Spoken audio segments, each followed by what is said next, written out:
Long before metal roofs learned to shine under heat, before roads cut across forests like careless scars, there stood a village called Ayanmo Vale. Ayanmo Vale was known for one strange thing. Its sunsets were longer than anywhere else on Earth. When the sun began to fall, it did not simply disappear. It lingered, it stretched, it glowed deep orange and red for nearly an hour longer than in neighboring lands. Outsiders called it beautiful, but the villagers did not, because they believed something lived inside that long sunset. They called it the sun's shadow, and they feared it. In Ayanmo Vale lived a girl named Zalira. She was not afraid of dusk. That alone made her different. While other children ran indoors when the sky turned amber, Zalira would sit on a flat rock near the hilltop and watch the light bleed slowly into darkness. Her mother would shout from the doorway, "Zalira, come inside before the shadow stretches." But Zalira would whisper back to the sky, "What are you stretching for?" No one knew why dusk lasted longer in their village, but the elders told a warning. The sun leaves behind something unfinished here. The first strange evening. On the evening Zalira turned 15 reigns old, the sunset felt heavier than usual. The air shimmered, birds flew lower than normal. Even goats refused to graze. Zalira climbed her usual hill. She watched the sun descend, but this time, the shadow it cast did not move with the trees. It moved alone. She froze.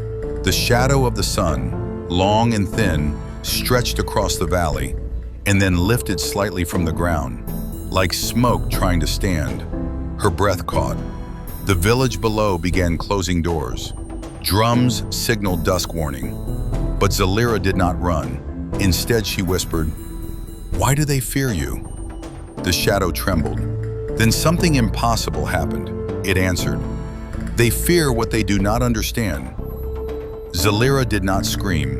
She felt curiosity. "Are you evil?" she asked. "No," it replied. "I am incomplete." The word lingered in the cooling air. Incomplete. The secret of the long sunset. The shadow explained something no human had ever heard. Long ago, the sun dropped a piece of its warmth over Ayanmo Vale. Not fire, not heat, but memory. That memory could not return to the sky. So every evening, the sun slowed down, searching for it. And the shadow stretched, trying to collect it. "But you never find it," Zalira said softly. "No," the shadow replied, "because it was taken." "Taken by who?" The shadow hesitated. "By humans." Zalira's heart pounded. The forgotten theft.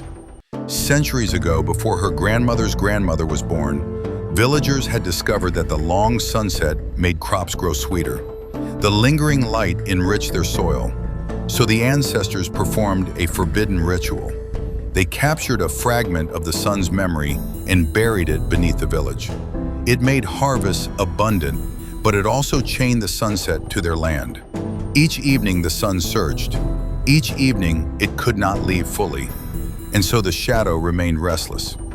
Zalira felt shame ripple through her. "They never told us," she whispered. "Humans rarely tell their children what they steal," the shadow replied.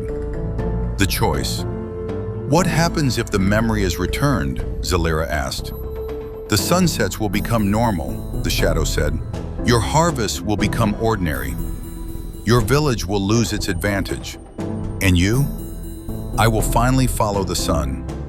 Zalira looked down at her village, at the glowing fields, at the peaceful huts, at the life built from borrowed light. Her chest felt tight. If she returned the sun's memory, her people might suffer. If she didn't, the sky would remain wounded. And for the first time in history, a human understood the price of their ancestors' greed. The shadow spoke one final time before night swallowed the hill. "You must decide before the 7th long sunset." Then darkness fell, and Zalira walked home carrying a secret heavier than stone.